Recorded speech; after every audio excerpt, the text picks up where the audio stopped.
మంత్రివర్యులు మాట్లాడుతూ ఉన్నారు. మరి ఆ రోజులు ఎందువల్ల చేయలేకపోయారు? ఆయన ఇప్పుడున్న ప్రభుత్వాన్ని తిడతా ఉన్నాడు పెద్ద ఆయన. అది చేశారు, అవినీతి చేశారు, ఈ అవినీతి చేశారు. ఒక్క మాట అడిగితే దానికేమో సమాధానం లేదు. 15 వార్డో 16 వార్డో నాకు కరెక్ట్ తెలియదు. 75 లక్షల రూపాయలు దోచి ఆయన శిష్యులు తింటే మరి ఆయన తిన్నాడని అంటం లేదు. దానికి కనీసం ఇంతవరకు దానికి సరైన ఇది లేదు. అనొచ్చు ఆయన, మీరు ప్రభుత్వంలో ఉన్నారు కదా, మీరు దాని మీద యాక్షన్ తీసుకోవచ్చు. అంత పకడ్బందీగా చేయించాడు ఆయన. ఏమీ రికార్డే లేదు. ఎక్కడో చేశామో ఏనుగు లేదు, ఇవలక పండు లేదు, దాంట్లో ఉన్న ఆ గుజ్జు కూడా లేదు, అన్నీ మాయం.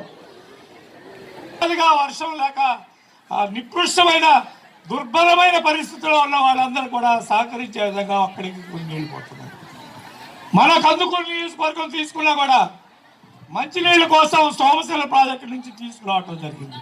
ఒప్పుకుంటా. ఈయనంటున్నారు కొంతమంది కాంగ్రెస్ వాళ్ళు లేకపోతే వైఎస్ఆర్, ఇది మహేందర్ గారు తెచ్చారు. ఎస్, అది మొట్టమొదట స్టార్ట్ అయిన విషయం అది. కానీ అక్కడితోటి ఆగిపోయింది అది. ఆయన మంత్రిగా ఉండగా ఏమీ చేయలేదు, దానికి డబ్బులు ఇవ్వలేదు, ల్యాండ్ తీసుకోలేదు, అన్నీ అలా పెట్టేస్తే దానికోసం 4 ఏళ్ళు కష్టపడి ఇవాళకి మనం కాలువలు పూర్తి చేసుకుని నీళ్ళు తెచ్చుకుంటాం. మంచి జరిగే చోట ఒప్పుకోవాలి. మరొక విషయం వస్తే, ఇలాంటి కార్యక్రమాలు మనం ఎప్పుడైనా చూసామో, ఇలాంటి రోడ్స్ ఎప్పుడు చూసామో, ఇలాంటి డెవలప్మెంట్ ఎప్పుడు చూసామో.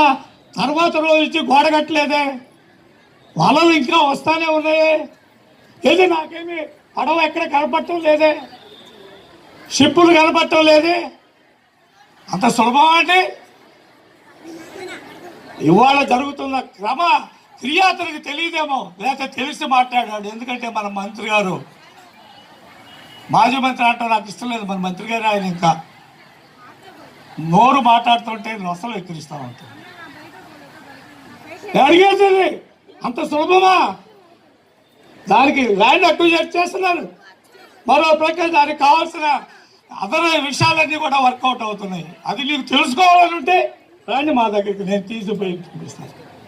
అలాంటి బాగుంచి ఏది రాయేసిపోయినాడు, ఇంతవరకు ఏం కాలేదు. ఇక్కడ ముందు మనం ఎమ్మెల్యేని ఎన్నుకోవాలా, ఆయన గారు పోయి మళ్ళా అక్కడ చంద్రబాబు గారికి ఓటేయాలి. అంచేత మన ధ్యేయం ఏమిటి ఉండాలా, ముందు మన ఎమ్మెల్యేని గెలిపించుకోవాలి. నేను సోదరి మండలి, ఇది నా యొక్క ఆలోచన కాదండి. చంద్రబాబు గారితో ఈ మధ్య ఏదంటే కొత్త బాధ్యతలు ఇచ్చారు మాకు. ఆ బాధ్యతల సందర్భంగా వారితో ఎక్కువగా మాట్లాడడం జరుగుతూ ఉంటుంది. ఆయన నాకు ఒక డిస్కషన్లో చెప్పాడు, శివరాం, ఆయన తెలుసు నేను ఆయన ఫాలో అయిన, ఆయన ఏం చెప్తే చేస్తానని తెలుసు. మనము ఈసారి రామారావుని ఇక్కడ ఎమ్మెల్యేగా పెడదామన్నాడు. నేను చెప్పాను, అయ్యా మీ ఇష్టం అన్నయ్యా, మీరు ఏం చెప్తే నేను దాన్ని ఫాలో అవుతానని చెప్పాను. అంచేత మనం రామారావు గారిని ఇక్కడ ఎమ్మెల్యేగా గెలిపించుకోవాలి. తర్వాత ఆయన పోయి చంద్రబాబు నాయుడికి అసెంబ్లీలో ఓటు వేస్తే ఆయన ముఖ్యమంత్రి అవుతారు. మనకి సహాయం జరుగుతుంది, మన ప్రాంతం సుభిక్షం అవుతుంది, మనం ఎంతో ముందు పోతాం. మన బిడ్డలందరూ కూడా హాయిగా రాబోయే భవిష్యత్ తరాలందరూ కూడా బాగుంటాయని మీకు తెలియజేసుకుంటూ, అందరూ కలిసి ఈ 3 నెలలు ఇది ఒక మహాయజ్ఞం. ఈ యజ్ఞంలో ఎవరో ఏమరు పాటు పనికిరాదు. ఎందుకంటే అవతల ఉన్నాయి తోడేళ్ళు, అవన్నీ దమిలేస్తాయి. మనం ఏ మాత్రం ఎవరి పాటు ఉన్నా మన మెడ దగ్గర కొరికేస్తాయి అవన్నీ కూడా. కాబట్టి దయచేసి అందరం కలిసి చంద్రబాబు నాయుడు గారిని గెలిపించుకుందాం. చంద్రబాబు నాయుడు గారు గెలిపించుకుంటేనే ఇవన్నీ కార్యక్రమాలన్నీ ఇంకా కొనసాగుతాయని తెలియజేసుకుంటూ, నాకు అవకాశం ఇచ్చిన కమిషనర్ గారికి, మీ అందరికి